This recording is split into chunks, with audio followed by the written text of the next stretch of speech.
Silaa baay'ee natti tola. Dubbii koo mimmiidhagsee jechaan osoo tarreesse. Nan komadinaa bira arabiin na dhimnaan ormiifaan barreesse. Gurguddoota keenya arginaan miilatu na hollata ijas baay'ee saanfadha. Ijaa qalbiirraa naan bisaa of holliis hin gaafadha. Kan bakka siin hin malleef lafa hin taaneen dorgomtu. Akka rabbiin si uumatti of taatee maan argamtu. Eenyu kanaan jiraata akka gaalee hin cinnii waan biraatti hirkateera. Maa fakkaattee of sobde maaltu sitti hanqateef. Cimee jabaatuu qaba ilaalchi kan kee biraa. Ta'uu ni dandeetta ari'aatiin kun nama biraa. Si gaafadha nama na dubbii koo ijibbaata haga feete hawwiteef. Si gaafadha nama na dubbii koo ijibbaata haga feete hawwiteef faranjii adii taata. Deebii keessanuun eegu gara baattee naa baatu. Haga feete hawwiteef ilma abbaa biraan taatu. Dhalachuufiitti gaabbee aariin mataafii jiru. Warra adii sanallee diimaas kan ta'e hin jiru. Waan hojii cimaa hojjetaniif ta'uu mala kana gara hin dandeenye garuu akka kee hawwii qofaaf fiixee sanarra hin geenye. Fiilmii ormaa laalee miti dugda isaatiin ciisee hojjetee achiin bahee dafqa isaatti jisseeti. Hawwii qofaan dirree guunna kennan dalagu harki takkaa warra hin jenna takkaa immoo fiilmii tarkii. Sammuun keenya hidhamee ganamaa galgalallee waan hima jaraa yaada. Fakkeenya tokko himuufis maqaa taatota fiilmii gama sanii barbaada. Bara tarkiin jabaattee warra girii weerarte. Bara biyyachii takka gootummaadhaan geerarte. Jedhaa wallaalli nutti hammaatee osoo jirru qarqara boolla. Yeroo keenya ofirraa gumnee isaan daawwachaa oolla. Dirree gubbaatti baatee waan feete agarsiiftu. Nu ummaatti nu dhibeessa ilmaan kee agarsiiftu. Abbaa fedheyyuu ta'u aadaa ofii ibsata seenaa biyya fi hima. Taphaa fi fiilmiin isaallee sirna isaa baatee deema. Yeroo keetti taphattee kan kaayyoo keetti giddoofiftu. Waan jireenya kee jijjiiru kitaaba maan dubbiftu. Kitaaba yoo dubbifti hayyuu gameessa taate sammuun kee fala baata. Dandeettiin kan kee cimee qara fullaasu baata.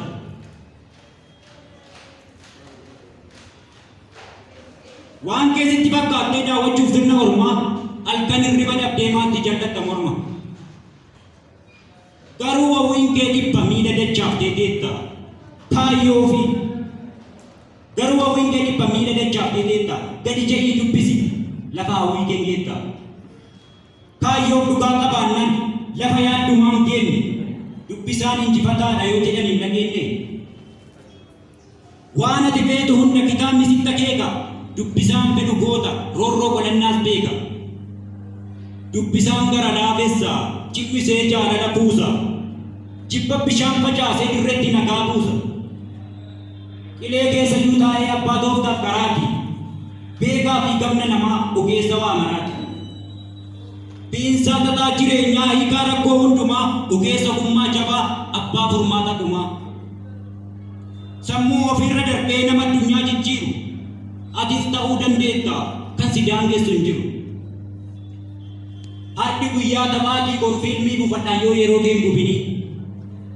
Sammuu kee warqee kana araadaan yoo dubini. Durmana muslimaatti. Quraana qaraa'uutu kitaaba dubbisitu darbee araada ta'a. Har'a yoo laaltan immoo tapha warra Awuroopaatiif fiilmii warra Eeshiyaatti mana keenyatti ol ga'a. Kaaraanni kun qabe dhiirota bira darbee shamarran hedduu beeka. Fiilmii tarkii osoo laaltu soomuma darbe kana akka shoorbaa guddene. Kan ormaa ijoolleen bari teknooloojii fayyadamtee shamarran ta'ee dhiirti. Abbaa kadhaqaa taatee abbaa beekumsaa taatee addunyaan deemaa jirti. Hawwii qofan faarsitu miila dachaaftee teettee kapitaalaan fagaattee amma fiigee irra geette. Warra dhiqoddaatii hiriyoota kee lubbuuf sitti fakkaatan bari. sooressa harka mallaqaati abbaa yuuroof doolaari. Fayyadamuu dadhabdee yeroo tollaaltee gadi hordofaa miidiyaa isaanii eessa jirtanii ati? Teknooloojii fayyadamnee dubbifneetti hojjennee argamuu irra caallee kutaa intarneetii seennaan daawwachuu qofa taate. Kabaatiriin ija kee dhumee sammuu keetti hiikkatu waan akka dadagarii bara kafaltii sirra eeggatu. Addunyaan mandara takkaa isa tokkoof doolaarii kan kaaniif yuuroo taate dargaggoo biyya keenyaaf dhibee amjalloo jedhan dhumma jallisaa taate.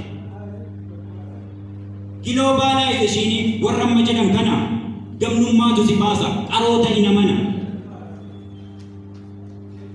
Koloniin waan hin jirreef har'an gabroomuu hin yaadin niwukilarii Kooriyaa yookiin rasaasa wayii of duubatti hin barbaadin. Dhugaa dubbachuuf garuu biyyoota Afrikaarraa koloniin dhaabateera. Humnaan hin ta'in malee karaa naannawaan garuu har'as koloniin jira. Gabrummaa sirra jira kan gateettii keerraan kaane teknooloojiin siidhee kan sammuu keerraan baane. Isa ati hin dandeenye tarkaanfattee irra dhuftee sammuudhaan mucucaattee kan miila jala kufte. Si keessatti hojjanii dirree 4-5 alkallattiin duudhanii sammuu si gabroomsan. Keessatti fakkeessanii sitti babbareechanii akka hin dhimne ofirraa sammuun kee waan sobameef diduuf hin qabdu carraa. Hidhatamee sammuun kee jabaataadha akkisaa gabrummaa dha'oo jennu amanuun si rakkisa.